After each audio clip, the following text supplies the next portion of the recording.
9, 10, 11 alumnos de este grupo, ¿cierto?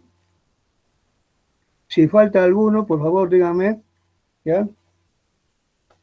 Bien, vamos a empezar entonces esta reunión, indicándoles previamente haciéndoles algunas aclaraciones para que no se vayan a preocupar y estén todos con en estrés para todo este aspecto.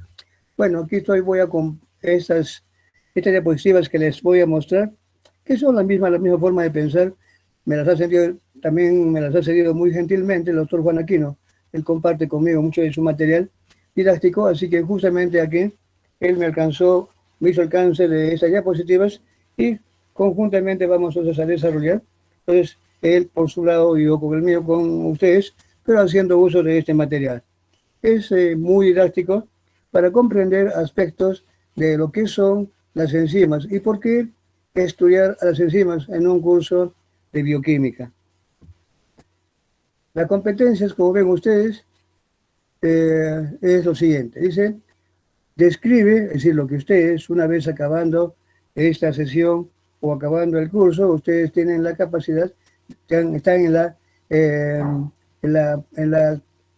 están competentes para poder describir la importancia de la función que desempeñan las enzimas como catalizadores biológicos. Es decir, ustedes van a tener conocimiento de qué son las enzimas y realmente la importancia que tienen dentro de nuestro organismo estas proteínas que se conocen como enzimas o biocatalizadores. Luego van a reconocer la importancia de esas enzimas en el diagnóstico clínico. No solamente saber cuál es la importancia de cada una de las enzimas que nos gobiernan, sino que además muchas de ellas tienen una importancia diagnóstica, es decir, enzimas que pueden ser indicadoras de daños a ciertos órganos específicos. Entonces, eso es lo importante. Esas dos cosas.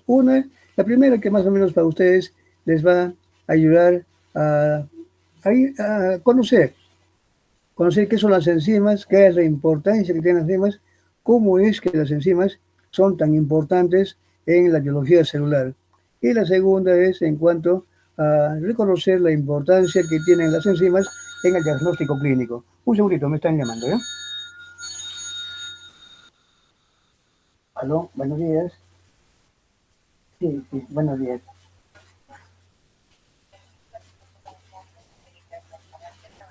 Gracias. Sí, sí.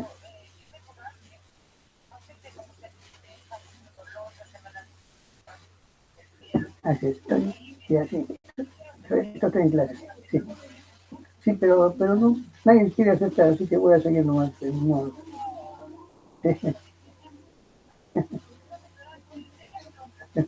Ya.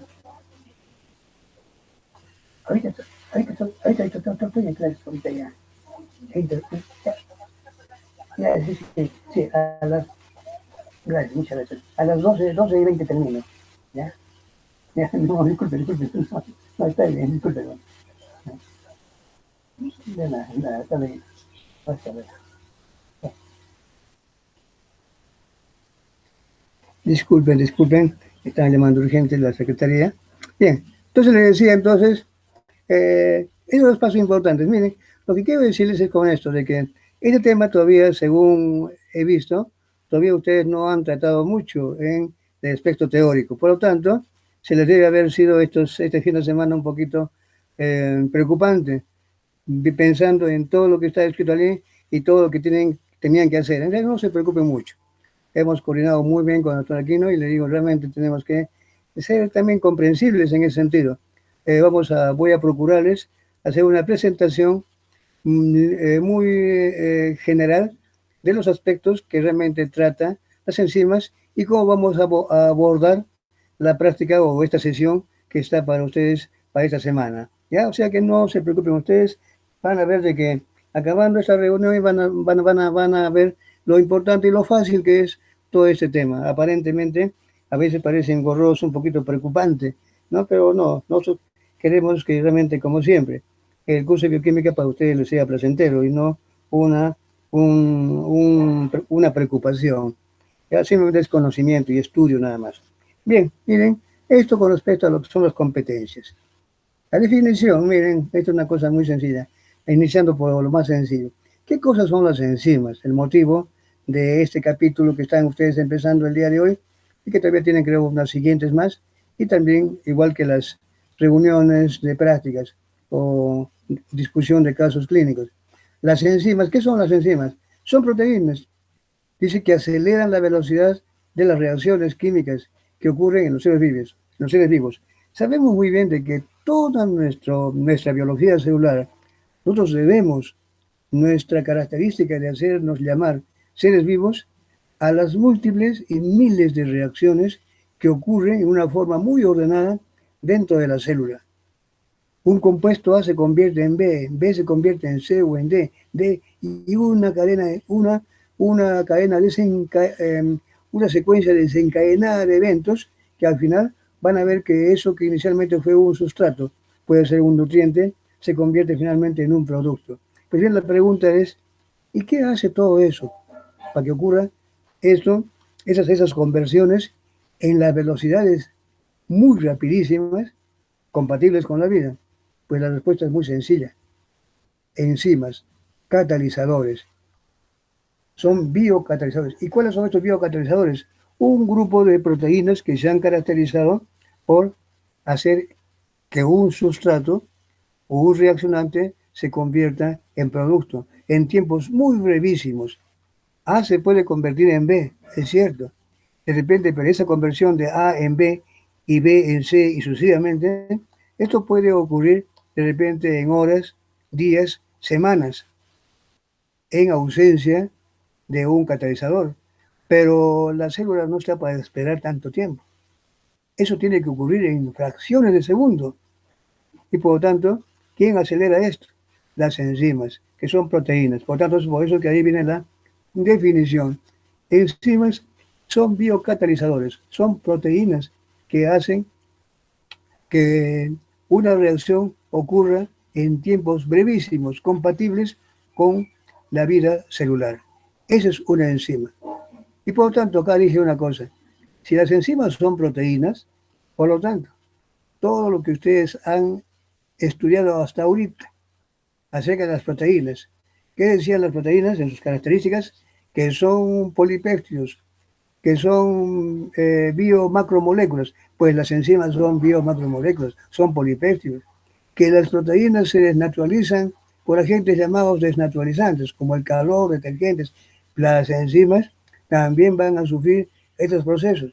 Si las enzimas, si les decían que las proteínas absorben luz a 280 nanómetros, pues las enzimas también en solución absorben luz a 280 nanómetros. Que las proteínas tienen un punto eléctrico que pueden moverse en un campo eléctrico. Eso también le ocurre a las enzimas. ¿Por qué? Simplemente porque las enzimas son proteínas. Son como cualquier otra. Son proteínas que tienen una estructura terciaria. Esa forma que tienen las enzimas les habilita para poder reconocer su sustrato, es decir, el reaccionante con el cual van a tener que interactuar para convertirlo después en producto. Una enzima tiene que reconocer de manera muy específica a su sustrato. Si esa enzima se altera en su estructura, en su conformación, no va a poder reconocer y por tanto la enzima no va a actuar. Entonces ya comenzamos a ver desde ese punto de vista qué son las enzimas y cómo van y cómo son y cómo es que actúan. Bien, entonces eso desde el punto de vista conceptual. Esas son las enzimas.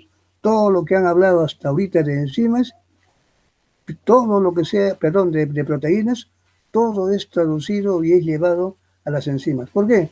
Por una simple razón. Las enzimas son proteínas. Bien, importancia biomédica. Hay un hecho, miren, que es justamente una de las competencias que les puse, la segunda competencia. Dice, importancia biomédica. ¿Qué importancia tiene las enzimas? Aparte de la función importantísima que tiene en la biología celular, no hay, no hay vida donde no pudiera haber enzimas, porque las enzimas van a acelerar esos procesos bioquímicos en tiempos muy brevísimos, compatibles con la vida misma. Entonces, pero aparte de esa importancia, que todo lo que nos gobiernan son proteínas, son enzimas, aparte de eso todavía hay un hecho más importante, que muchas enzimas, no todas lógicamente, muchas enzimas están caracterizadas por estar ubicadas en sitios preferenciales, en órganos preferenciales.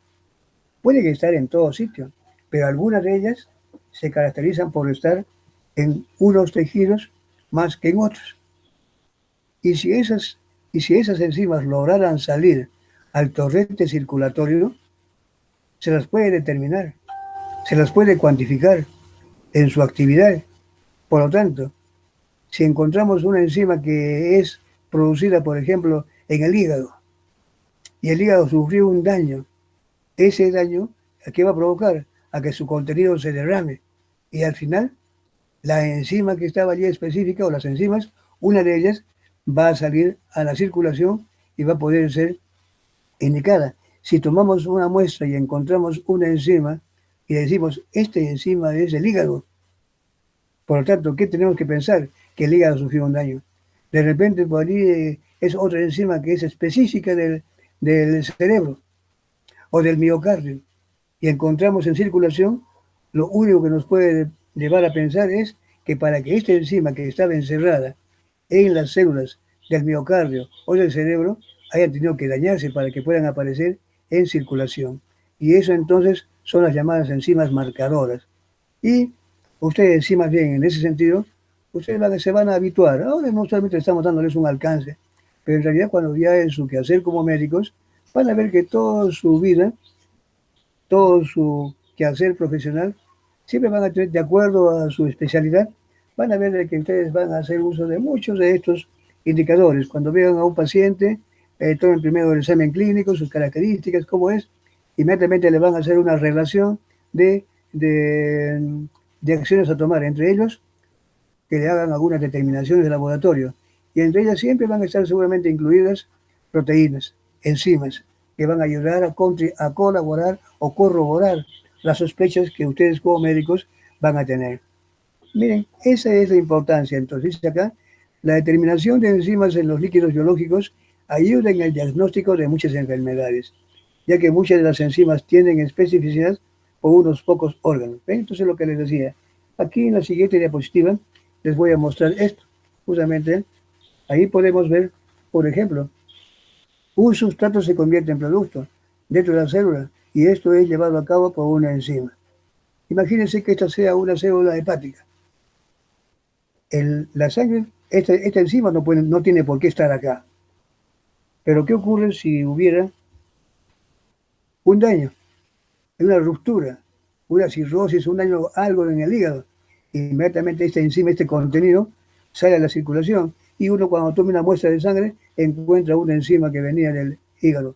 ¿Qué conclusión sacan? De que el hígado ha tenido algún daño. Y comienza prácticamente a dar la razón de la sospecha de cuando el médico dijo, a ver, le veo que tiene una coloración amarillenta, otra cosa, muy bien, aquí sospecho que puede haber un daño en el hígado. Este enzima les va a decir, sí, efectivamente. Y si no lo encuentran, simplemente no. Entonces, esta enzima tiene otro origen, viene de otro sitio.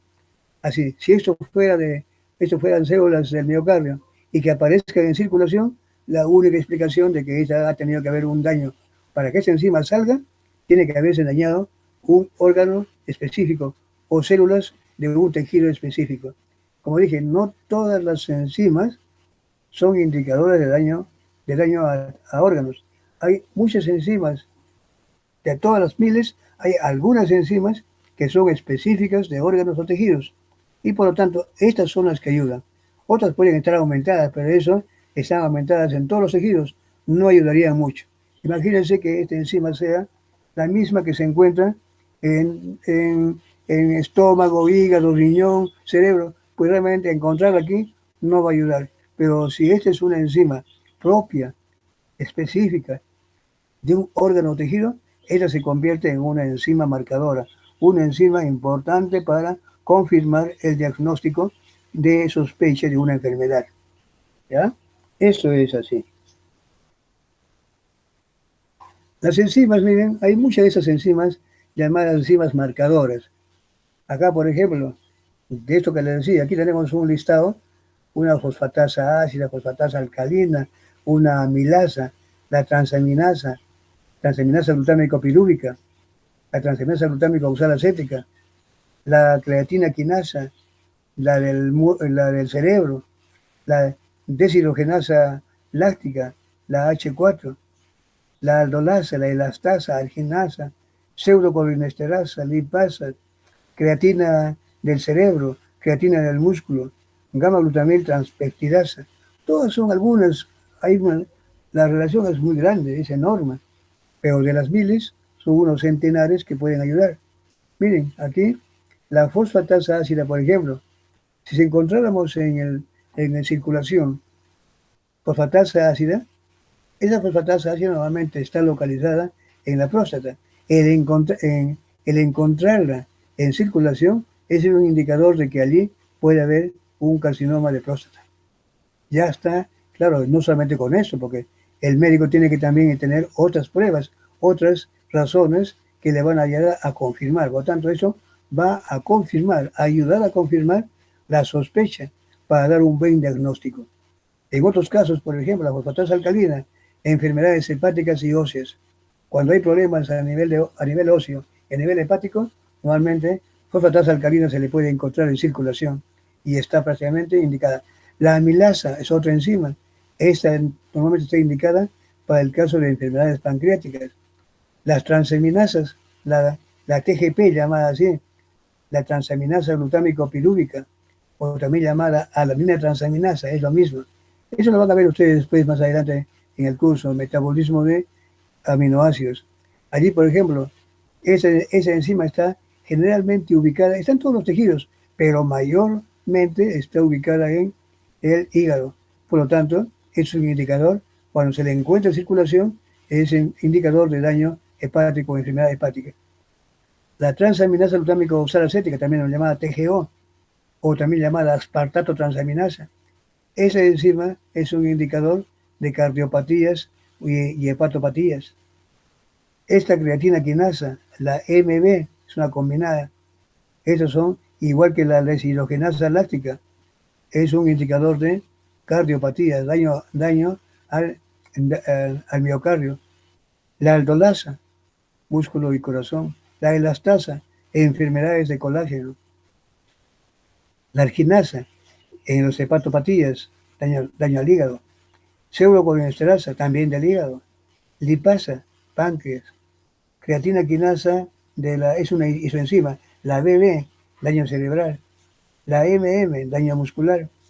Gamma glutamil transfertirasa, hepatitis y cirrosis, o sea, problemas de hígado.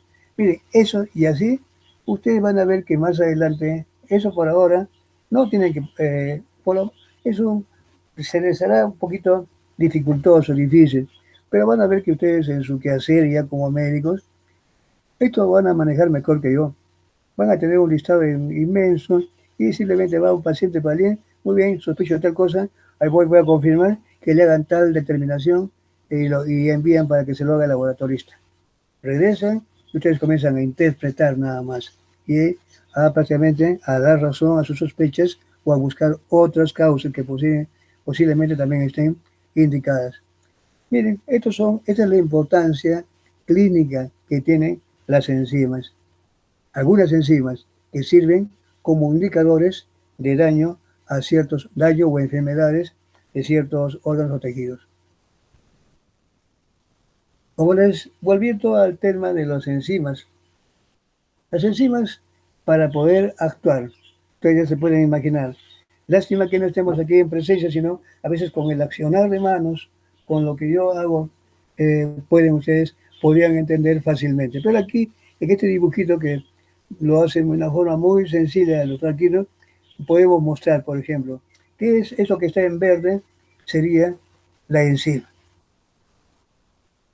Esta es una enzima. Pues la enzima es una proteína, es un polipeptido, que aquí estaría, ustedes imagínense, una estructura tridimensional. En un lugar de esos hay unas ligeras ondulaciones, algunas conformaciones, unas entradas y salientes, con una boquita, podríamos decir allí, que da cabida es el sitio por donde tiene que introducir o interactuar, mejor digo así, con el sustrato o reaccionante en este caso.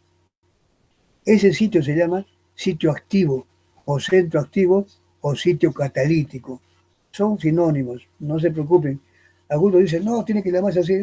Simplemente sitio activo, centro activo o sitio catalítico. Es decir, es un sitio de toda la geografía de la proteína.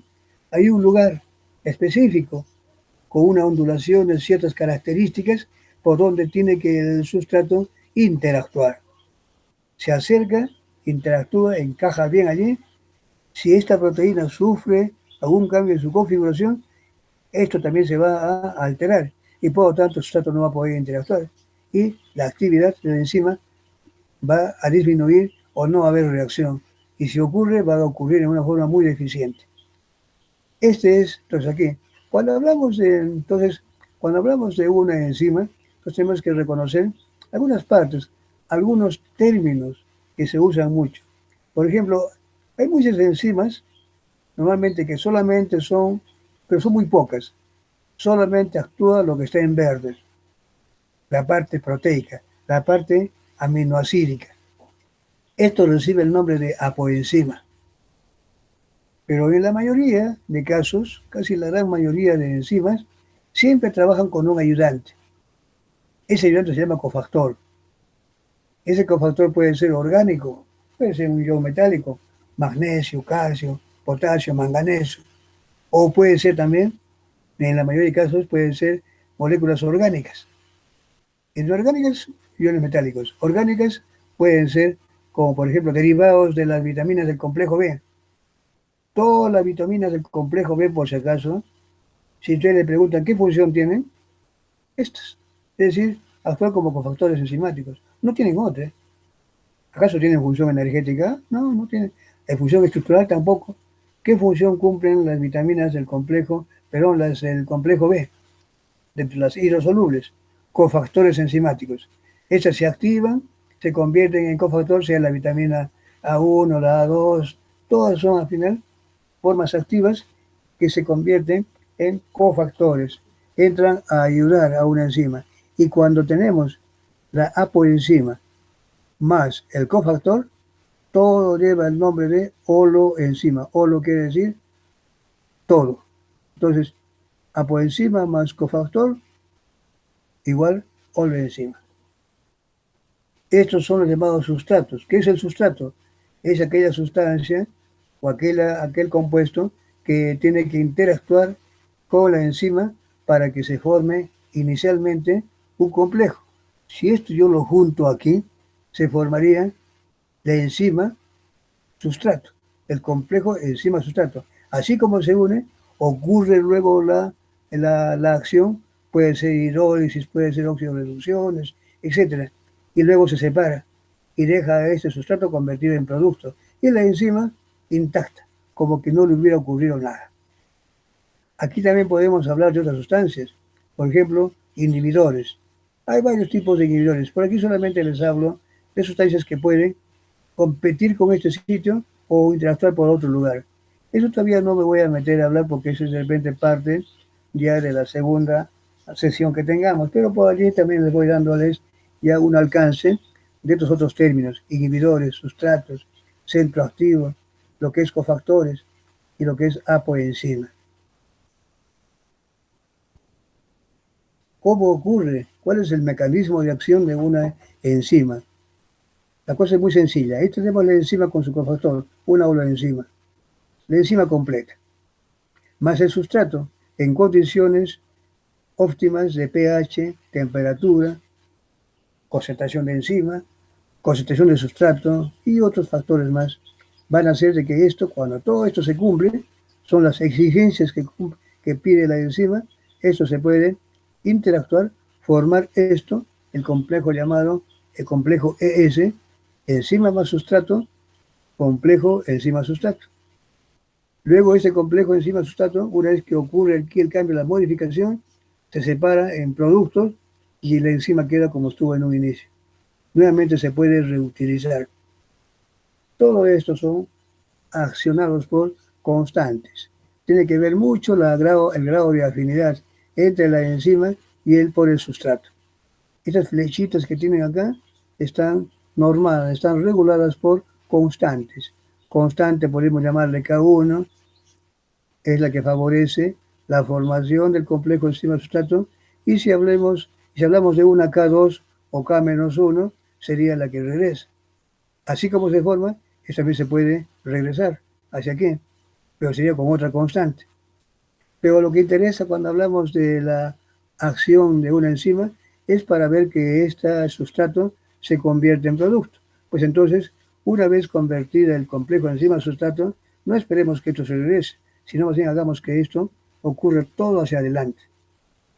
Y por tanto, y también con una constante que en ese caso sería K3, o si es K1, K2 sería K3, o bien K1, K-1 y K2, ese sería el K-2. No hay problema, esos nombres lo van a, seguramente que su profesor de la teoría les va a indicar, pero no se confundan, sea una u otra forma de nominarlos, se indica lo mismo.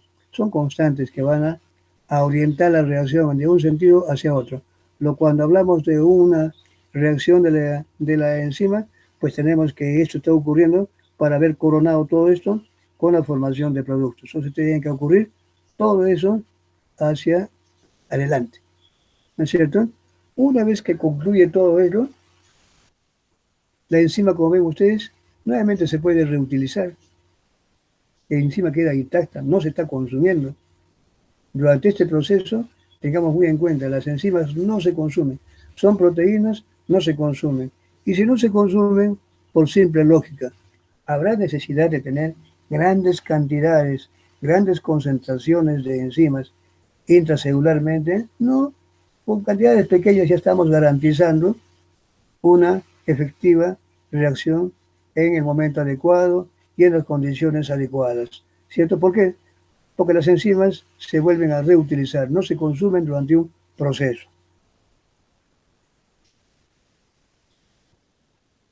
Características. ¿Qué características? Acá, bueno, acá me he equivocado, dice acá características, ¿no? Hay que quitarle esa C acá. Las características. Las características son, primero, como le dije hace un momento, son proteínas. Y por tanto, si son proteínas, obedecen a todo lo que ya se ha hablado de proteínas. Está de más hablar de eso, ya les dije, ¿no? Tienen peso molecular elevado, no dializan, si se centrifugan, precipitan, si tienen puntos eléctricos, migran en un campo eléctrico, se desnaturalizan, se pueden hidrolizar, eh, tienen la propiedad de reaccionar con agentes, como por ejemplo la reacción del Biures. Todo eso, lo que se habla para proteínas, lo mismo se puede decir para una enzima. ¿Por qué? Porque las enzimas son proteínas. No hay ninguna enzima que no sea proteína. Todas son proteínas. Pero no al revés, ¿eh? Que todas las proteínas son enzimas. No, no, no. Las enzimas son un grupo de proteínas que tienen la característica de actuar como biocatalizadores. Y como proteínas que son, le atañe todas las propiedades que se le ha descrito para una proteína. Así es como deben ustedes tomarlo en cuenta. A ver las características, ¿cuáles son? Elevada especificidad, como le dije hace un rato. Ese centro activo, ese sitio catalítico, el sitio por donde va a interactuar la enzima por el sustrato, es un lugar específico. Dentro de toda la entidad tridimensional hay una oquedad, un bolsillito por allí, por donde puede entrar en forma específica con el sustrato. Si ese bolsillo, esa oquedad, se altera por A o por B razón, es decir, por un efecto desnaturalizante, ya estamos viendo de que la actividad de esa enzima va a variar. Entonces son específicas. Y esa especificidad puede ser no solamente del sustrato, también puede ser por varios sustratos. Hay enzimas que pueden actuar con más de un sustrato. Entonces dirían ustedes, pero ¿qué no es, que es específico? Sí, hay unas que son específicas y otras que son de ya especificidad muy elevada. Hay unas que son las de grupo. Por ejemplo, hay unas enzimas que las van a ver ustedes en el metabolismo. Cuando lo vean conmigo mismo, por ejemplo, o cuando hablen de metabolismo de carbohidratos, que es el capítulo que yo tengo a cargo, van a ver ustedes de que cuando la glucosa ingresa a la célula, hay una enzima que se llama exoquinasa, que fosforila a la glucosa en la posición 6. Muy bien, pero ese es el sustrato específico. Pero también puede, como la glucosa es una exosa, otras exosas que se le parecen mucho, mucho, mucho, como por ejemplo la manosa, también pueden actuar. La fructosa, que también es una exosa, en cierto modo parecido a la glucosa, también puede interactuar, pero eso ya lo hace con menor especificidad, es decir, con cierto grado de selectividad. ¿Quién decide eso? Una constante que ahorita le vamos a llamar Km, constante de Michaelis. Pero en términos generales, no nos confundamos, las enzimas son específicas. Las enzimas son específicas en cuanto a acción. Por ejemplo, si yo sé que una enzima es hidrólisis, pues va a hidrolizar. Nunca va a producir, por ejemplo, una oxidoreducción, porque para eso hay oxidoreductasas. Tampoco va a hacer a la acción de una transferasa, para eso habrá transferasas. Es decir, cada enzima tiene un trabajo específico y con un sustrato específico o con un grupo de sustratos parecidos, pero siempre van a reconocer algo que es propio para ellos, no otro. Otra característica, eficientes en pequeñas cantidades. Ya le dije por qué. Porque realmente no hay, las enzimas no se consumen durante un proceso, se vuelven a reutilizar. Por tanto, no hay necesidad de trabajar con grandes cantidades. Ahí dice la C, no se consumen ni se degradan en el curso de las reacciones. Otra, no modifican la constante de equilibrio. Algo muy común y fácil de poder reconocer es de que las enzimas dicen, no modifican la constante de equilibrio. ¿Qué es constante de equilibrio entonces? Primero, para poder decir cómo es esto. La constante de equilibrio es una característica propia de cada reacción. ¿Y de dónde viene? De las características entre reactivos y reaccionantes. O perdón, reaccionantes y productos. Es una relación propia. La constante de equilibrio para una reacción no puede ser igual que la otra. Por ejemplo, ¿cuándo alcanza el equilibrio una reacción?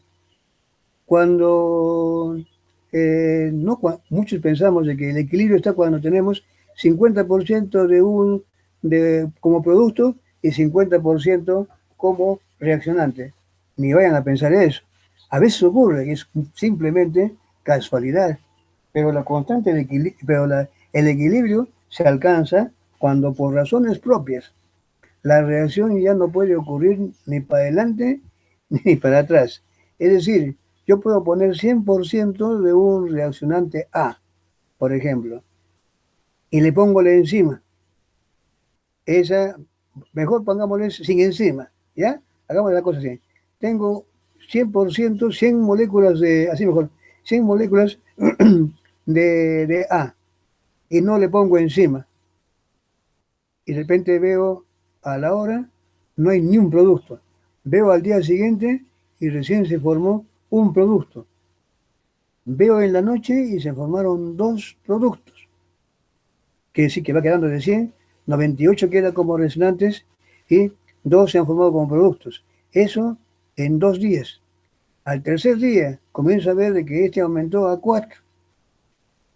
3 días, 4. Paso a la semana y veo que siguen 4. Por tanto, pasa un mes y siguen 4. La pregunta es, ¿cuánto ya se alcanzó el equilibrio? Más allá ya no puede aumentar.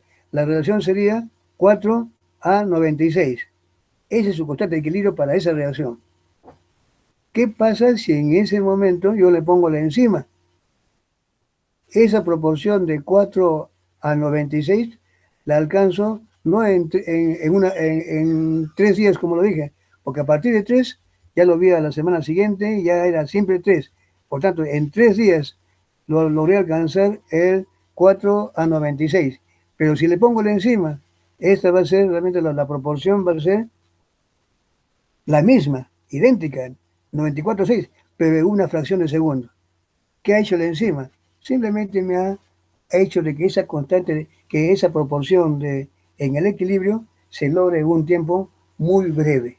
Nada más, no lo está modificando. Tengo otra enzima que de repente se alcanza el equilibrio sin enzima, por ejemplo, alcanzo que tuve necesidad de estar 5 horas para que se alcance la proporción de, a ver, voy a ponerles 60 de producto contra 40 de restantes. Y más allá ya no avanza.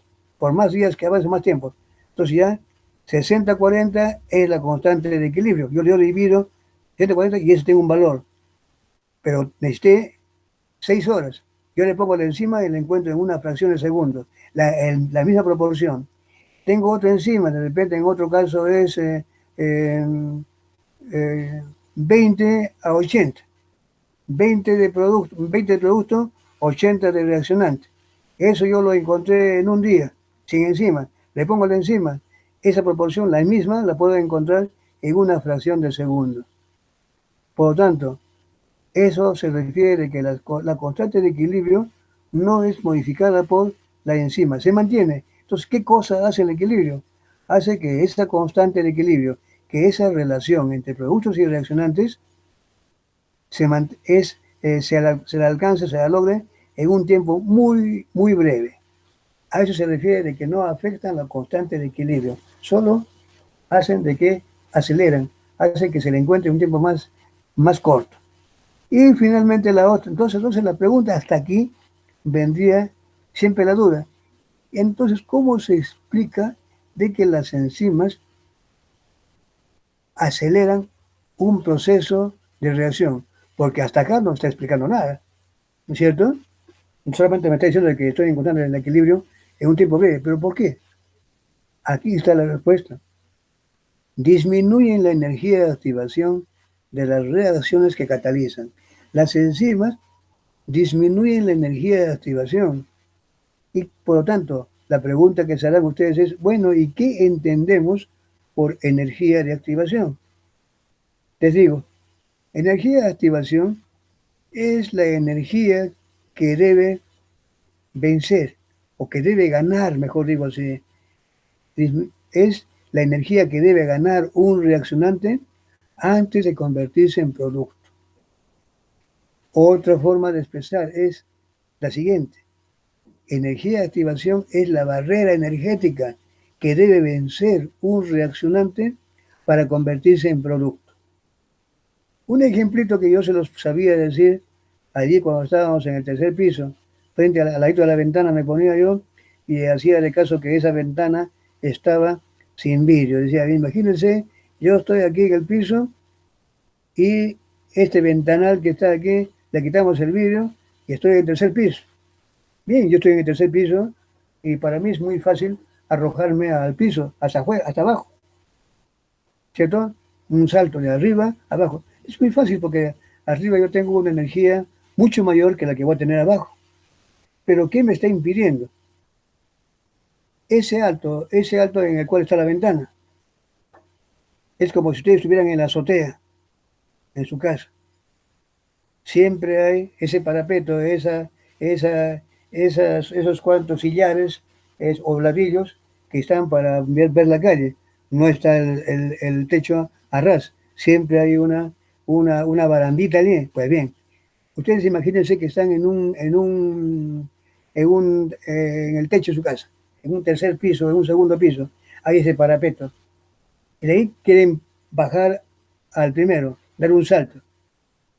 Si ustedes no tienen energía, o sea, no hay, sin encima, pues bien, ustedes tendrán que armarse de valor, dar un salto muy grande, ganar energía, saltar hasta esa barandita y quedar tambaleantes.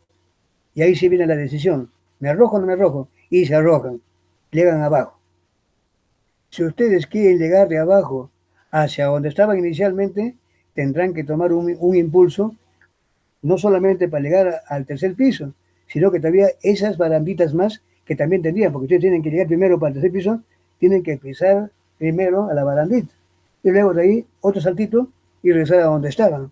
Con eso quiero decirles de que esa barandita es la misma. Si ustedes saltan de abajo, de arriba hacia abajo o de abajo hacia arriba, esa barandita, ese parapeto que tienen en su tercer piso o en segundo, vendría a ser la energía de activación. Esa es la barrera que les impide llegar a producto. Ustedes quieren llegar al segundo piso, pues bien, tienen que saltar un poquito más, porque esa bandita tiene que saltar. Si están ustedes en el segundo piso y quieren llegar primero, tienen que saltar, primero armarse de valor y luego soltarse y pasar esa barandita. Esa es infranqueable, es la misma de ida y de vuelta. Esa es la energía de activación. Ustedes le pueden decir, esa es la barrera energética que tienen que vencer, esa energía que tienen que ganar. Si ustedes están en el segundo piso o tercero y quieren llegar al primero, de un salto, tienen que armarse de valor, ganar energía, saltar. Cuando ustedes están en ese bordecito, se llama eso, se denomina ya el momento de transición. Listos, prestos a convertirse en producto y se lanza. O bien de abajo hacia arriba, otro saltito. Aunque es un poco difícil, pero hay que saber, pero hay que saber, no solamente absorber la energía que requieren para llegar al tercer piso o al segundo, sino que además un poquito más, que es esa barandita. Esa barandita la ganan y la botan, simplemente es la misma. Miren, es energía de activación. Por lo tanto, ¿qué pasa si ustedes, eso es si están sin la enzima? Pero imagínense ustedes que ahora ya no van con la enzima. Ustedes se han agarrado de algo más, de repente un soporte allí, esa es la enzima. Van acompañadas de la enzima. Ustedes en el momento en que están solos, tienen una forma, pero ustedes están agarrados a alguien, están unidos a alguien, en este caso la enzima, esa estructura ya es otra, entre comillas ya es otra, y para esa otra, es decir, para ese complejo enzima-sustrato, es decir, ustedes acompañados de alguien más que viene a ser la enzima, para esa situación ya no hay necesidad de saltar tanto.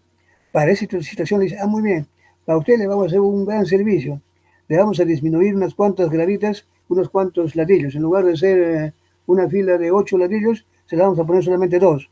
Ustedes simplemente levantan el pie, se paran arriba y se lanzan. ¿Qué cosa ha hecho la enzima? El estar acompañado de la enzima le está favoreciendo. Esa barrera, esa barandita que antes era alta, ahora es más bajita. Y ustedes, por lo tanto, ese complejo ES, enzima sustrato, le es más fácil convertirse en producto. ¿Qué ha hecho la enzima entonces? Disminuir la energía de activación. En realidad, ese disminuir se traduce como que realmente es una cosa es ver al sustrato solo, tiene una forma, y cuando está acompañado con otro, pues ya tiene otra forma. Para esa otra forma, pues le significa un gran alivio. Le han disminuido esa barrera de activación. ¿Ven? Esa es la manera entonces, de explicar por qué las enzimas disminuyen la energía de activación de las reacciones y catalizan. De esa forma, hacen que la reacción alcance el equilibrio en un tiempo muy breve, sin alterarla, lógicamente. ¿Ven? Así de sencillo. Aquí no tenemos claramente, no estamos en vivo, sino ya estaría haciéndoles algunas demostraciones eh, así con acciones, se comprende mucho más fácil. Algunas terminologías que ya le dije, cuando hablamos de enzimas, siempre se habla de este término de apoenzima. Hay enzimas que son, apoenzima se denomina a la parte proteica propiamente dicha. De estas hay pocas enzimas que solamente trabajan solitas, además siempre requieren de alguien. Entonces la parte proteica o polipeptídica recibe el nombre de apoenzima. Cuando estos están, ¿qué es cofactor? Cofactores enzimáticos son sustancias que pueden ser de naturalezas orgánicas o inorgánicas. Dentro de las orgánicas, pues están realmente llamadas coenzimas o también llamados grupos prostéticos. Coenzimas o grupos prostéticos son realmente moléculas orgánicas que pueden ser principalmente derivados activos o formas activas de las vitaminas del complejo B. En la mayoría de casos, también hay otras lógicamente, pero la mayoría son derivados de las vitaminas del complejo B. Eh, Coenzimas, ambos son cofactores enzimáticos, por si acaso, pero reciben ese nombre de coenzimas. ¿Qué es coenzima? Es un cofactor enzimático tipo orgánico. Se le dice coenzimas porque su unión es realmente muy laxa, muy débil. La unión es fácil de separar, es decir, eh, por una diálisis, una sacudida, simplemente una agitada, se pueden separar esos cofactores. Estos reciben el nombre de coenzimas propiamente. En cambio, los grupos prostéticos también son cofactores enzimáticos de tipo orgánicos, pero la unión es muy fuerte. Por más que se les sacude o se les dialice, estos siempre siguen unidos a su enzima. Pero en todo caso, coenzimas y grupos prostéticos son cofactores enzimáticos de tipo orgánicos. El término de coenzima y grupo prostético solamente hace alusión a el tipo de unión. Si es muy débil, es coenzima. Si es muy fuerte, grupo prostético. Nada más. Poloenzima es cuando se junta la apoenzima con el cofactor enzimático. Las isoenzimas, ¿qué son isoenzimas? Son formas moleculares diferentes. Bueno, eso de diferentes entre comillas, ligeramente diferentes. Las isoenzimas son formas moleculares diferentes de una misma enzima. Podemos hablar de, por ejemplo, de fosfatasa alcalina. Hay una fosfatasa alcalina que tiene ciertas diferencias con respecto a la fosfatasa alcalina de hígado, la de hueso, la de otros tejidos, esófago, hay pequeñas diferencias, pero todas ellas catalizan el mismo tipo de reacción. Y también esas ayudan mucho porque muchas de estas tienen especificidad por ubicarse en unos sitios. Por ejemplo, la isoenzima del sistema del intestino o del hígado, porque normalmente están localizadas allí. Y los simógenos, ¿qué son simógenos? Simógenos son eh, formas, a ver qué podríamos decir, simógenos son las formas inactivas de una enzima. Muchas proteínas, en este caso muchas enzimas, se sintetizan y se forman, primero surgen como sustancias, enzimas que son inactivas. Tienen que sufrir algún cambio, alguna modificación para que recién estas se tornen activas. Esto no es para todas las enzimas, pero al menos se reconoce, por ejemplo, como el caso de los simógenos que actúan a nivel del tracto intestinal, en la digestión. Tenemos el caso de simógenos, por ejemplo, el caso de la pepsina, se forma como pepsinógeno. La tripsina surge primero como un tripsinógeno. La elastasa como una proelastasa. Y así podemos hablar de simógenos. Son formas moleculares inactivas de la enzima. Tienen que sufrir todavía una modificación.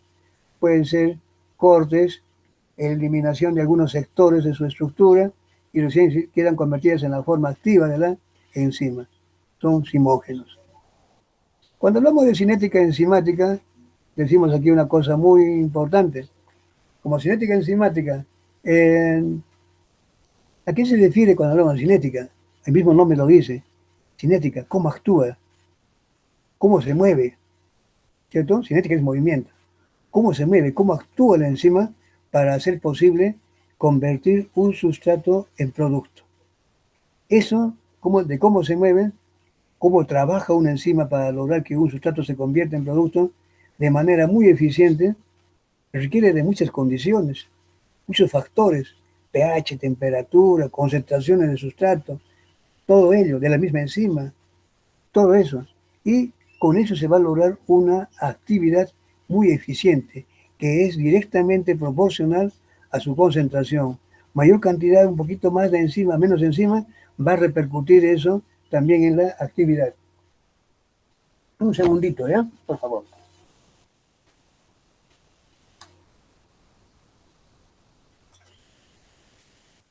Entonces, miren, acá dije, dice, bien, entonces miren, dice acá, la actividad de una enzima, dice, es directamente proporcional a su concentración. Claro, no hablamos acá de cantidades muy grandes, pero cantidades pequeñitas y van aumentando en cantidades de micromolares o milimolares, eso también va a incrementar tremendamente la actividad de una enzima. Mayor cantidad de enzima pues implica una mayor actividad. Entonces, ¿y eso qué está indicando? El mecanismo de cómo está trabajando. Si está trabajando en forma eficiente o no, o algo está ocurriendo. Eso es la cinética, de cómo se mueve, cómo es que funciona, cómo trabaja. Y eso se evalúa a través de la actividad, que es la forma como la enzima actúa sobre el sustrato para convertirlo en producto. Se puede estimar la actividad de una enzima, dice aquí, por la cantidad de sustrato consumido o producto formado. Son dos cosas. ¿Qué hace una enzima? Convierte un sustrato en producto. Por tanto, ¿qué puede medirse aquí como actividad de la enzima?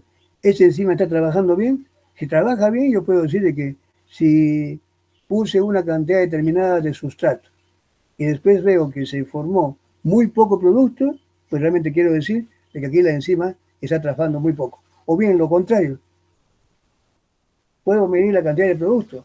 O veo que si yo, por ejemplo, pongo una gran cantidad de sustrato y después de un tiempo prudente veo que casi ha disminuido muy poco sustrato, quiere decir que esta enzima no está trabajando.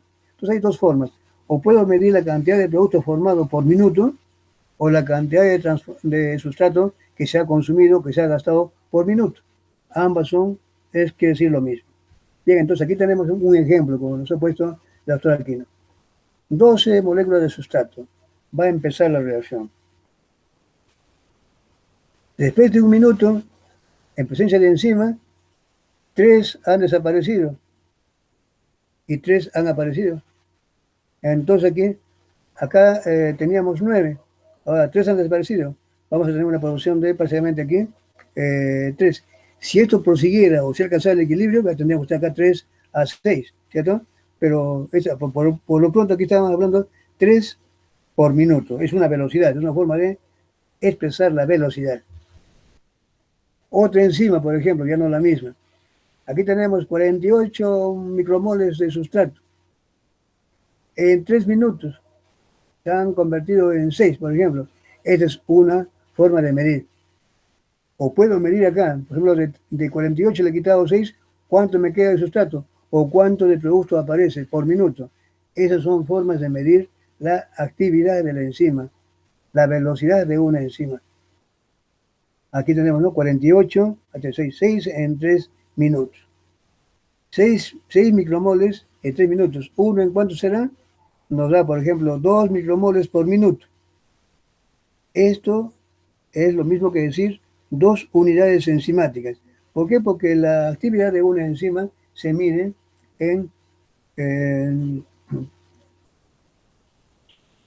esto se mide ¿en qué? Se mide en unidades o en micromoles por minuto. La cantidad de productos formados por minuto o la cantidad de sustrato transformado por minuto, eso va a indicar lo que es unidades de actividad. Pero en este caso, cuando hablamos de unidad, se refiere esto por concepto universal, general. Es decir, una unidad enzimática es la cantidad del número de micromoles de producto formado. Aquí ya no hay sustrato, es la cantidad de producto formado por minuto. Esa es una unidad enzimática. Si aquí son 2 micromoles, pues serán 2 unidades enzimáticas. Unidades internacionales, unidades de actividad enzimática. Número de micromoles, ahí dice, número de micromoles de sustrato transformado por minuto bajo las condiciones definidas de medida, 1 micromol. En este caso le dije de micromoles de producto formado. Algunos también llaman de sustrato transformado, entonces tiene que aclararse bien. ¿Está en sustrato o está en micro o está en producto? Esa es una unidad. Depende de qué es lo que... Un catal es otro concepto que también se usa. Un catal es el número de moles, miren aquí es moles, ya no es micromoles, el número de moles por segundo. Moles de sustrato transformados por segundo. Esto es un catal. Microcatal será un micromol de sustrato transformado por segundo. Es un microcatal. Siempre por segundo, ya no por minuto. Velocidad de reacción. ¿Qué se entiende por velocidad de reacción? Velocidad de reacción, miren, ustedes mismos me pueden decir. Imagínense que ustedes no conocen el término de cuando digo un automóvil, preguntamos, ¿qué es un automóvil? No sé, francamente, alguien me dice, no, automóvil es una máquina que se le pone gasolina y ¿qué cosa hace el automóvil? ¿Cómo mido la velocidad? Cuando yo digo, ¿cómo mido la velocidad de un automóvil? ¿Qué tengo que decir? Ah, ya, es una máquina que se sirve para desplazarse en un tiempo determinado, una cierta distancia. Entonces, ¿cómo puedo yo medir la velocidad? Midiendo la cantidad de kilómetros en un tiempo determinado de tiempo. Por ejemplo, kilómetros por hora. Ah, muy bien. Entonces yo cuando digo, ¿cómo mido la velocidad de un automóvil? Primero me pregunto, ¿qué hace un automóvil? Allá, recorre kilómetros en un tiempo, en este caso por hora. Kilómetros por hora. Es la forma de determinar la velocidad de una máquina, en este caso de un automóvil. Y yo digo, ¿y cómo mido la velocidad de una enzima, de una reacción? Pregunto, ¿qué hace una enzima? Ah, una enzima es una proteína que transforma un sustrato en producto. Entonces, por minuto. Ah, entonces la cantidad de producto formado por minuto. Esa es la forma de medir la velocidad de una reacción. Es decir, medir lo que hace la enzima. En ese caso, convertir un sustrato en producto en un determinado tiempo, en este caso por minuto, en condiciones óptimas de trabajo. Bien, entonces, condiciones de la velocidad inicial, condiciones de velocidad de una reacción. Toda enzima, para llevar a cabo un proceso, pone sus condiciones. Muy bien, para que una enzima pueda trabajar bien, dice, bueno, me pone en primer lugar una cantidad determinada de enzima. Me pone una cantidad determinada de sustrato. Un pH que sea el que yo necesito. Y una temperatura, por favor, la más óptima, que no la vayan a lastimar. 4 condiciones mínimas que pone una enzima para, si es que queremos ver, que trabaje bien. Y si eso se cumple, pues la reacción va a ocurrir en los tiempos mejor posibles, los óptimos, en poquísimos minutos o breves minutos. Eso es lo que hace, esas son las condiciones. Concentración de sustrato, concentración de la enzima, pH, temperatura, entre otros, pero estas son las más importantes. Son muchas más, pero estas 4 son las más importantes. También se llama como factores, condiciones o factores que pueden afectar la actividad de las enzimas.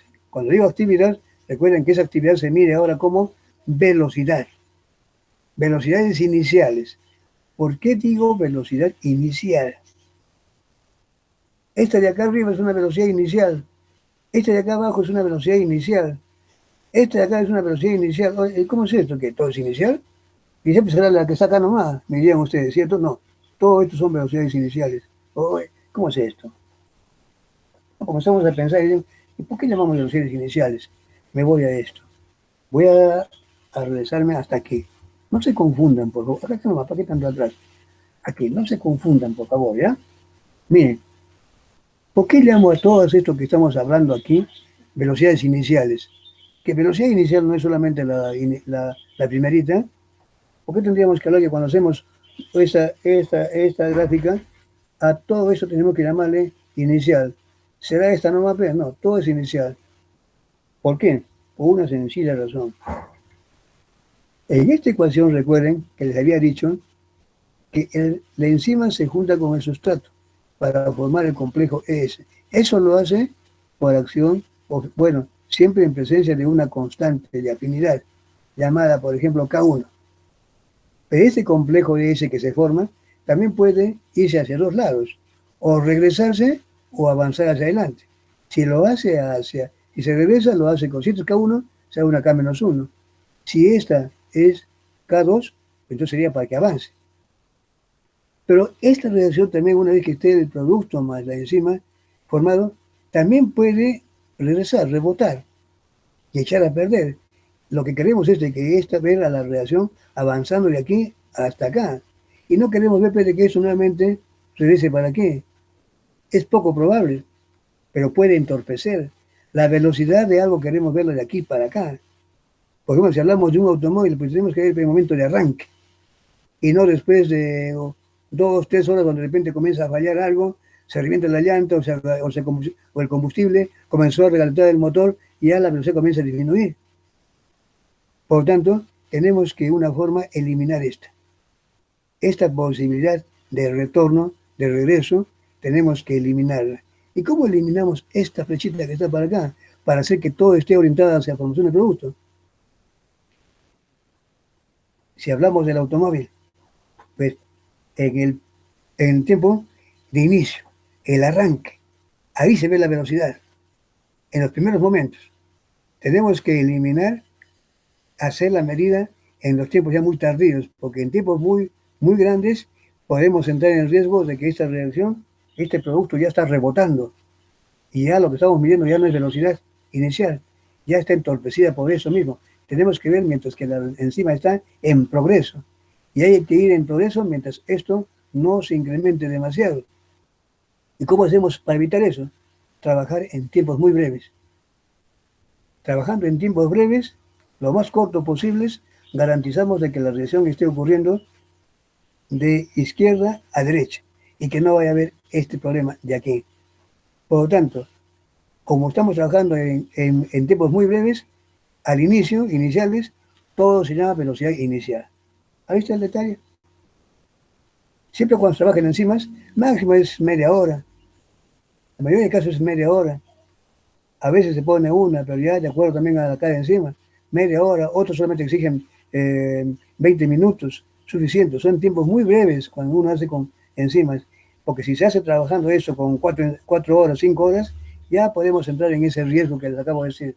Por tanto, todas esas velocidades que se hacen en tiempos breves, cortos, llevan el nombre de velocidades iniciales. Por tanto, todo eso que se trabaja aquí, de hoy para adelante, en enzimología, llevan el nombre de velocidad inicial. ¿Ya? Ya está despejado entonces el hecho. Un segundito. Ya,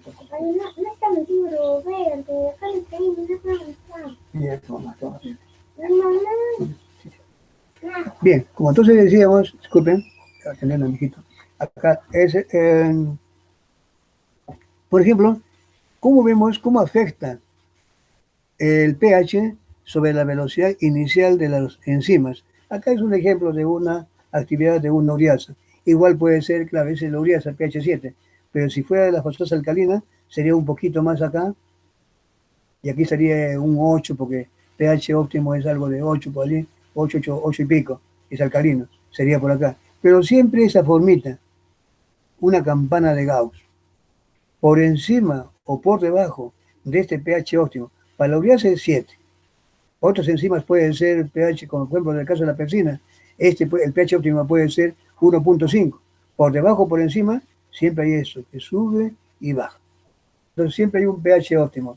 El pH óptimo que permite una interacción eficaz entre la enzima con el sustrato para formar el complejo ES para favorecer la reacción.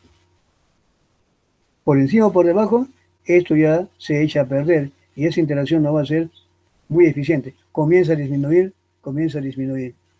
Y esto es para todas las enzimas, esta típica campana de Gauss.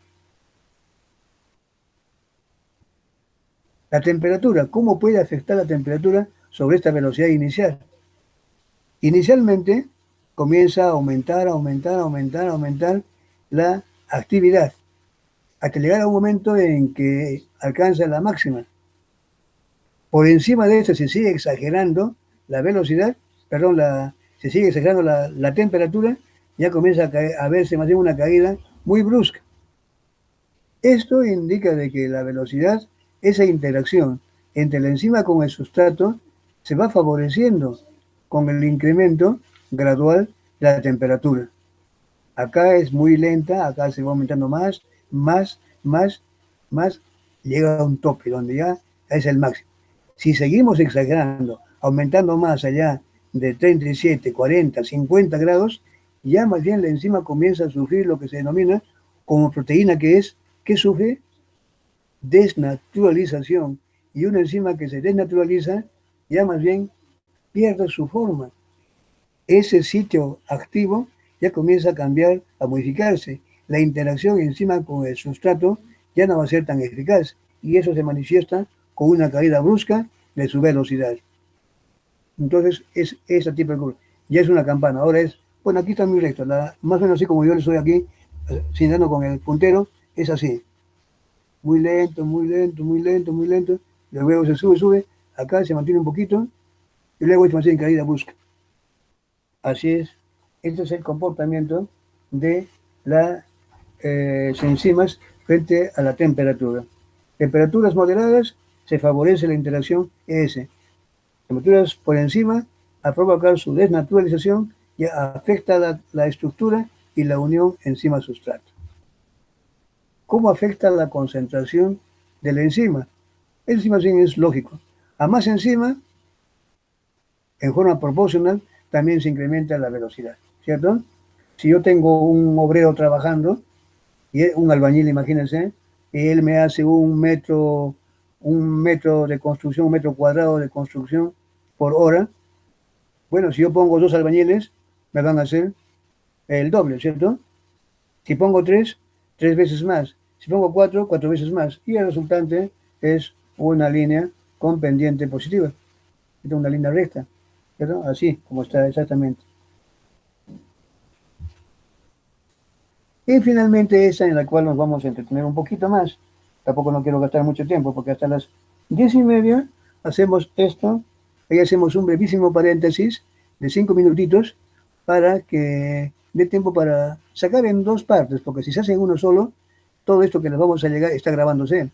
Le vamos a hacer llegar a ustedes, va a salir muy pesado. Entonces hacerlo en 2 partes es mejor y les llega a ustedes con mayor facilidad y lo pueden abrir con mucha mayor facilidad y comodidad. ¿Ya? Entonces, vamos a avanzar todavía hasta las 10:30. A ver, efecto de la concentración de sustrato. ¿Cómo afecta? Hasta aquí hemos visto cómo afecta. Cuando vemos cómo afecta acá, por ejemplo, cuando vemos cómo afecta el pH, tenemos que entender que los otros factores están constantes. Enzima, sustrato, todo es normal, temperatura, pH, solamente el pH es el que varía. Si queremos ver cómo afecta la temperatura, los demás factores tienen que mantenerse normales, constantes y en condiciones óptimas. Si queremos ver cómo afecta la condición de la enzima, solamente la enzima va a variar. Los demás factores tienen que mantenerse en condiciones óptimas.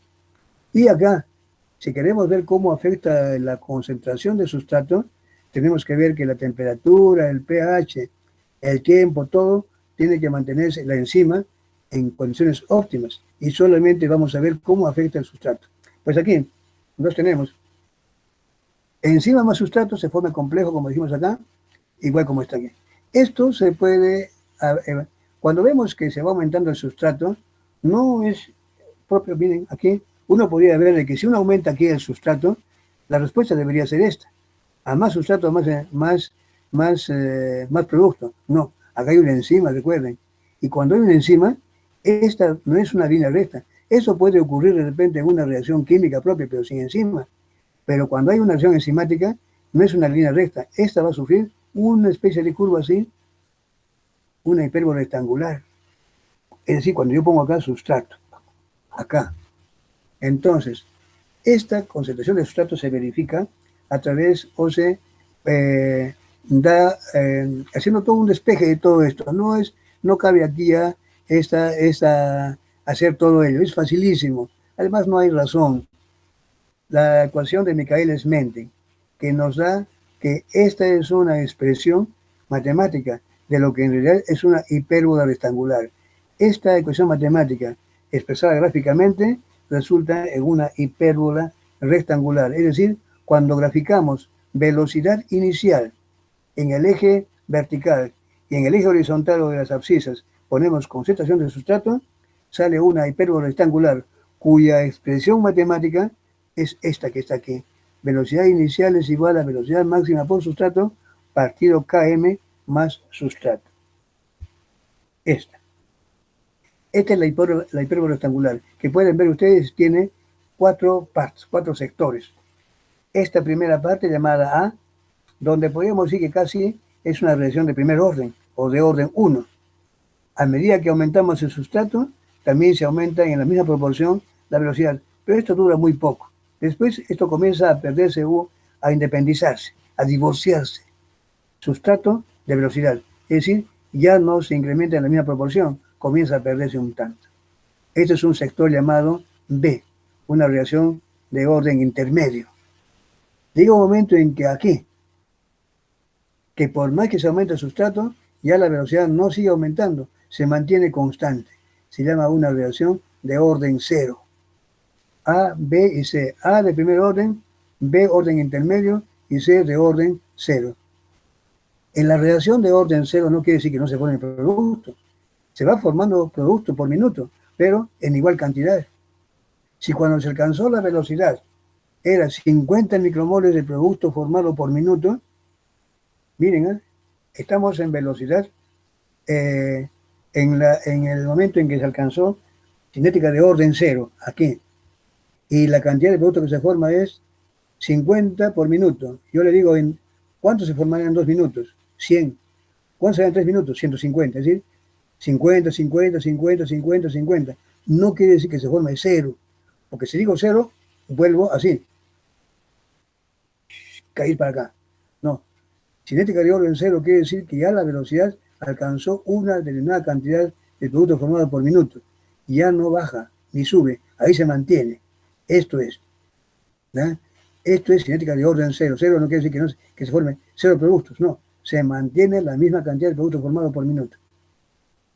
Esto es. Entonces, esta velocidad, cuando se alcanza la velocidad, la cinética de orden cero, se llama velocidad máxima. ¿Qué es velocidad máxima? Una velocidad inicial, miren, porque todo esto, recuerden, ojo, todo esto es velocidades iniciales. Pero esta se llama velocidad máxima. Entonces, ¿qué es velocidad máxima? Una velocidad inicial, en la cual su cinética es de orden cero. Nada más. ¿Qué importancia tiene? Que si a esta velocidad máxima, si por ejemplo aquí fue 20, yo tomo la mitad, acá será 10. En 10, la mitad de velocidad máxima. Le corro una paralela a este X, y luego una vertical. Esto me va a dar una concentración de sustrato. Una concentración de sustrato con la cual estoy alcanzando la mitad de la velocidad máxima. Esto se denomina Km.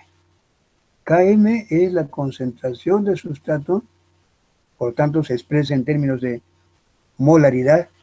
Si está en moles, perdón, si está en molar, moles por litro, pues aquí también es moles por litro.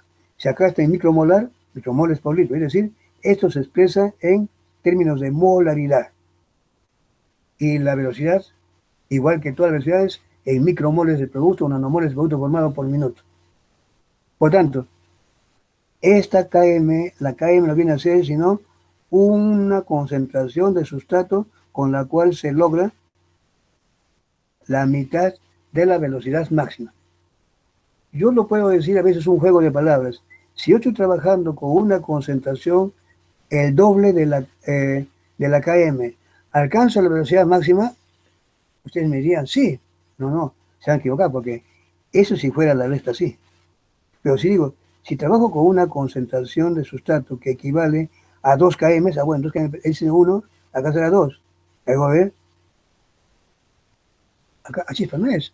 Y si trabajo con 3 veces, voy a ver 1, 2, 3. Ahí va a ver si ya está en la velocidad máxima. Todavía no. Entonces prácticamente no es lo mismo decir. No hay que confundirse. Si yo trabajo con una concentración de... si yo sé que la Km es la concentración de sustrato con la cual alcanzo la mitad de la velocidad máxima, no quiero decir de que si trabajo con 2 km o con una concentración doble de la Km, ya estoy en la velocidad máxima. No, hay que aplicar esta formulita nomás. Aquí le pone velocidad máxima, acá es la Km, aquí le pone, si digo yo 2 km, pues pongo 2 km, 2 km, se va la Km, queda 2, acá sería 2 y acá sería 1 más 2 serían 3, 2 tercios. Si yo trabajo con 5 valores de la Km, pues bien, entonces aquí, estos vendrían a ser 5. 5 y acá 5. 5, acá 5 más 1 serían 6, acá serían 5. 5 sextos ¿de qué? De la velocidad máxima. Ese vendría a ser el valor. ¿Ven? Entonces no vamos a alcanzar, no podría decir de que si trabajo con el doble de la Km voy a encontrar ya la velocidad máxima. Voy a encontrar una fracción, un valor de la velocidad máxima. Eso pues, vamos también a repasar seguramente en la próxima clase o ustedes en la teoría. Bien, entonces, ahora el significado de lo que es KM. Eso es lo importante. Qué es KM? En realidad, KM matemáticamente pues, sabemos muy bien que viene a ser la relación entre varias constantes. Eso es KM. Pero y que se le encuentra y que es la concentración de sustrato con la cual se logra la mitad de la velocidad máxima. Ojo, ese concepto, no se van a equivocar con otro que pueda decir Km es la concentración de sustrato con la cual se alcanza la velocidad máxima. No, la mitad de la velocidad máxima. Y Km puede decir es la concentración de enzima. Ojo, es concentración de sustrato. ¿Ya? Dice, Km en realidad indica el grado de afinidad de la enzima por el sustrato. Esto es importante. Entonces, Km en realidad indica, es una medida de medición del grado de afinidad de la enzima por el sustrato. A menor Km quiere decir que tiene mayor afinidad. Recuerden, yo puedo alcanzar la mitad de la velocidad máxima con una cantidad pequeñísima de sustrato, que decir que es muy afín. Pero si yo para alcanzar la mitad de la velocidad máxima tengo que poner una gran cantidad de sustrato, que sí que la KM es muy grande.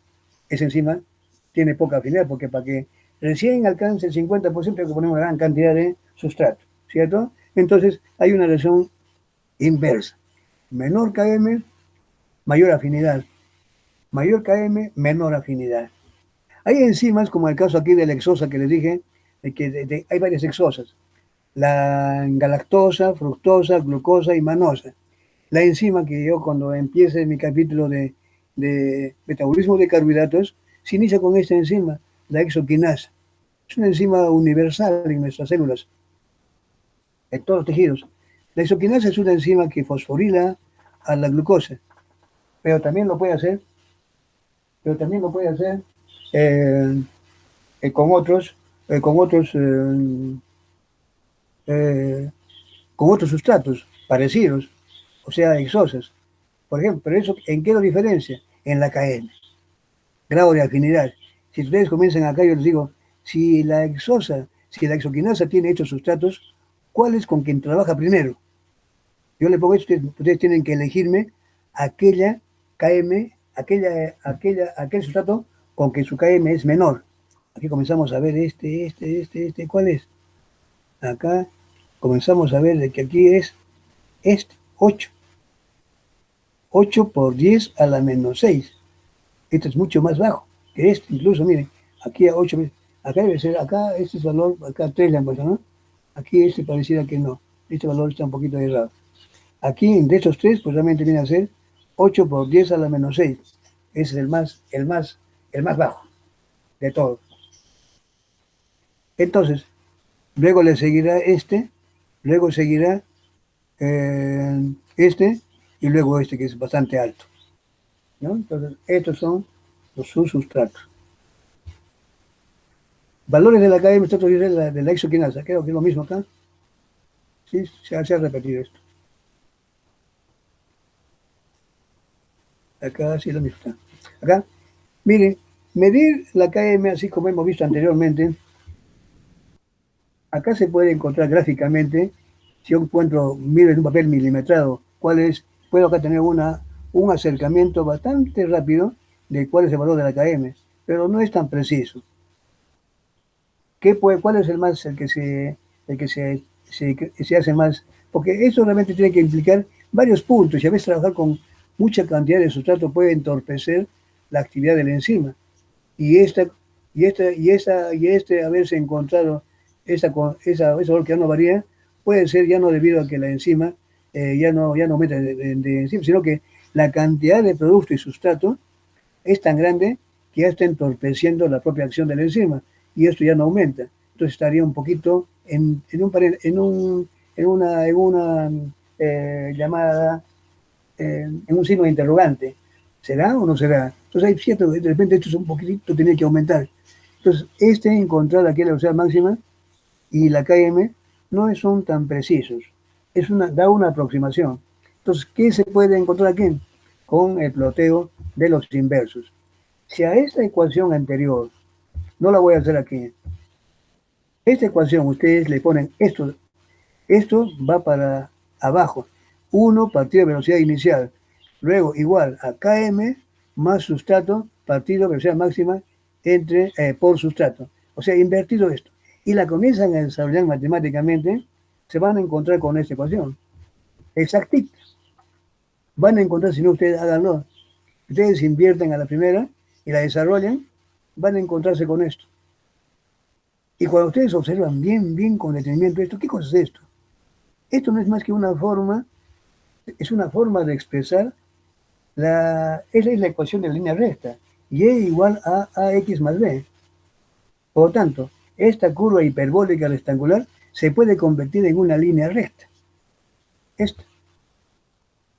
Esa hipérbole rectangular, convertida en lugares inversos, se convierte en una línea recta. Esta es la llamada la línea recta de Leinbauer. En ese punto de corte significa el inverso de la velocidad máxima y este punto de corte aquí es el inverso de la Km. Entonces, si aquí tengo un valor, por decir, de 0.05, ¿cómo encuentro la velocidad máxima? 1 entre 0.05. Si aquí encuentro un valor de menos 20, 1, el menos no me interesa porque el menos indica que está en este cuadrante. Ignoro el menos. Si es 20, 1 entre 20, y esto me da la KM.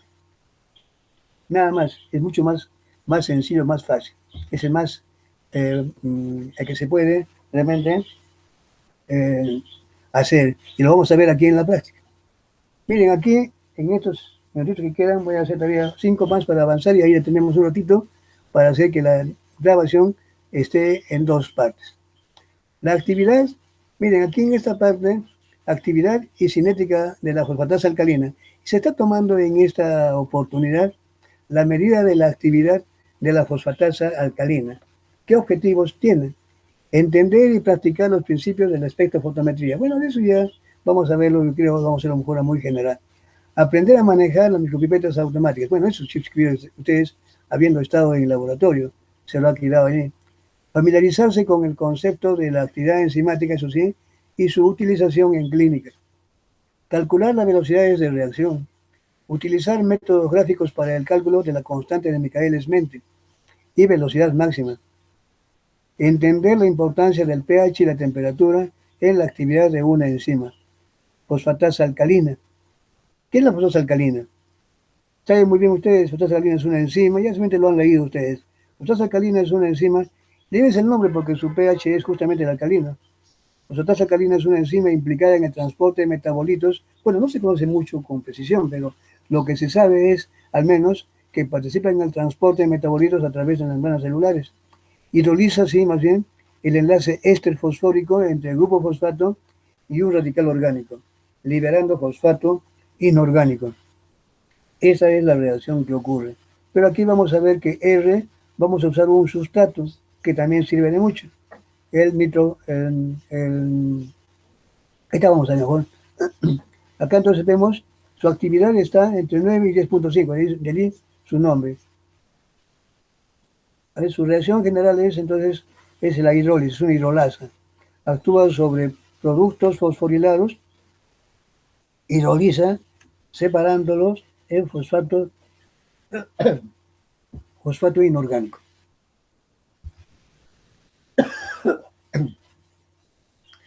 Este es el sustrato, el para-nitrofenol.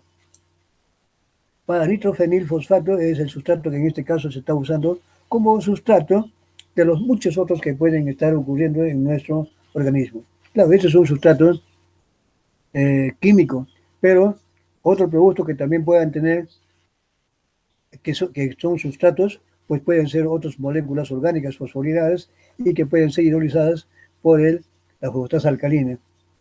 Dice, en este caso se utiliza como sustrato el para-nitrofenilfosfato. La fosfatasa alcalina cataliza la hidrólisis del para-nitrofenilfosfato en para-nitrofenol y fosfato.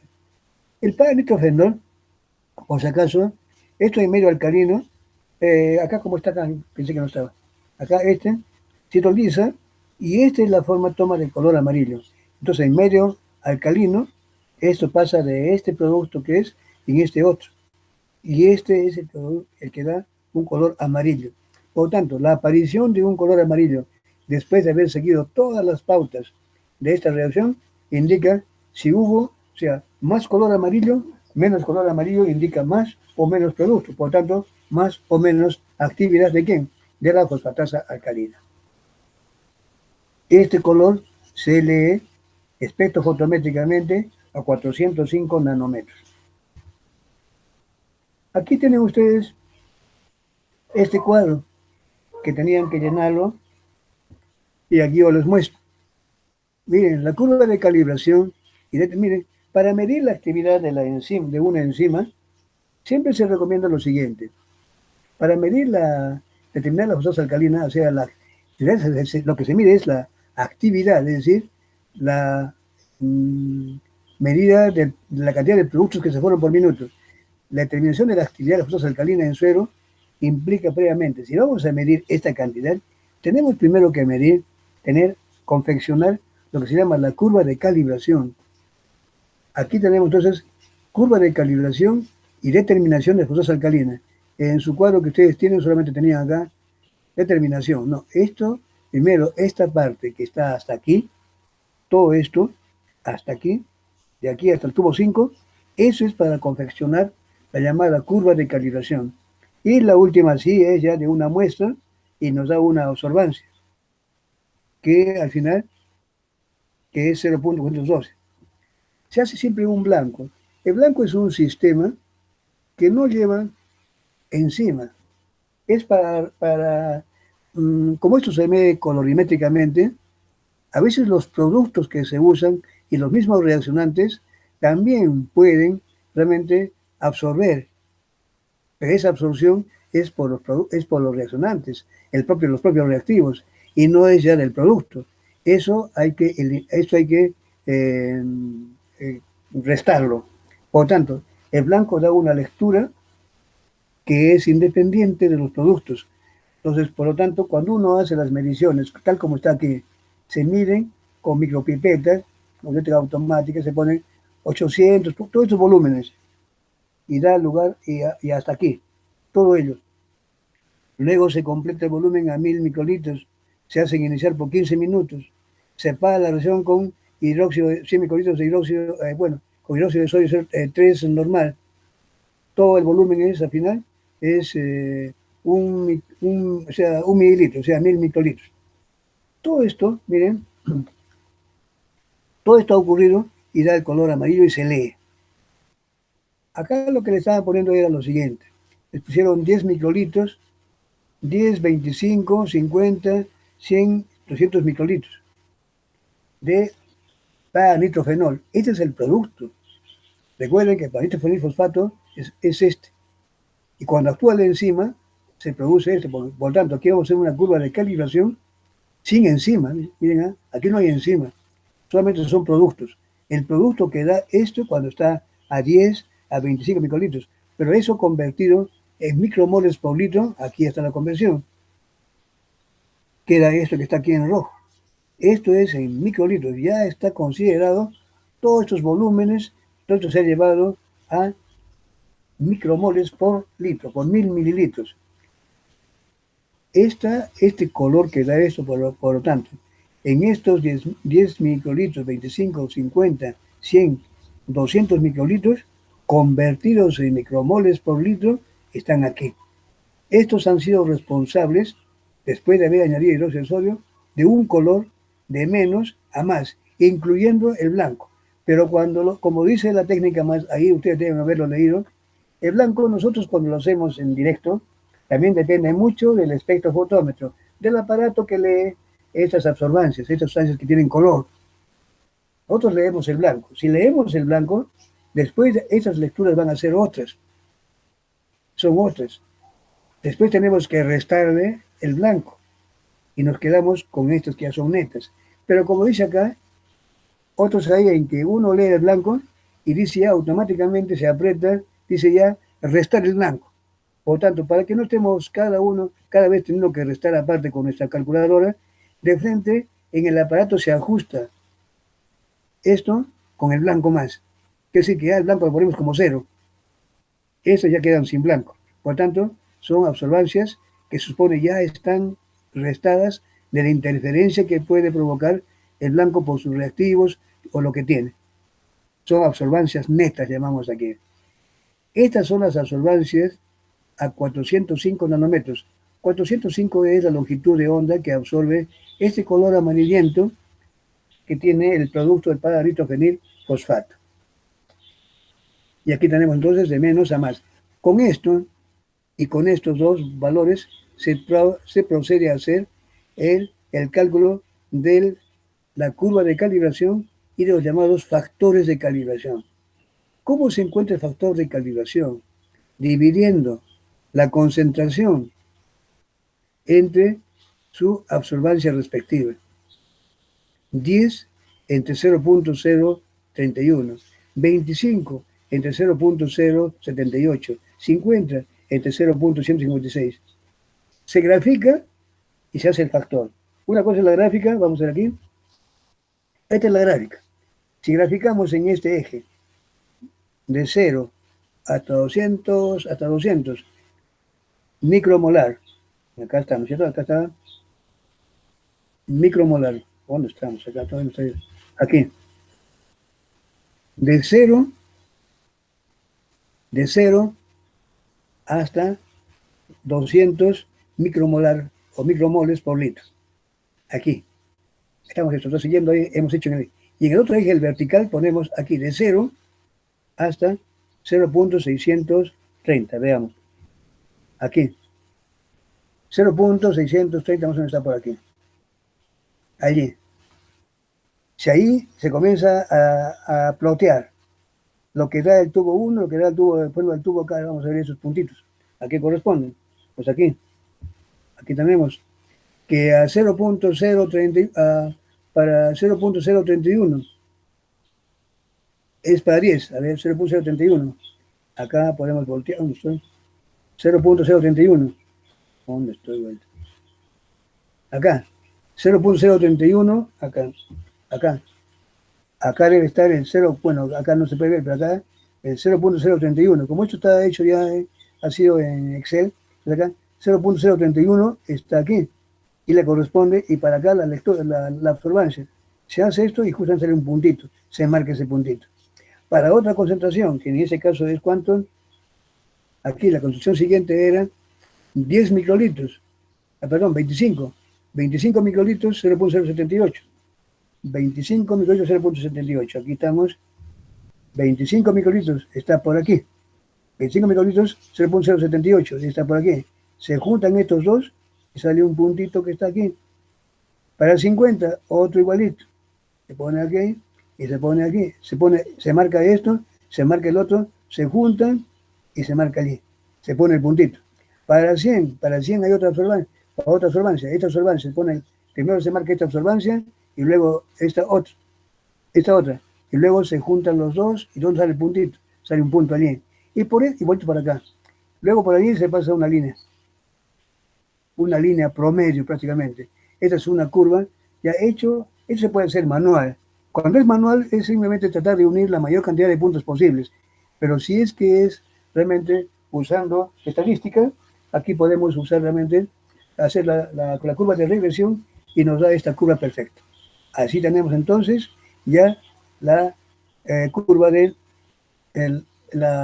podemos decir, esta curva patrón, o también llamada curva de calibración. Miren, aquí vamos a dejar un ratito para hacer para hacer una mitad de la grabación, ¿ya? Un segundito. No se vayan.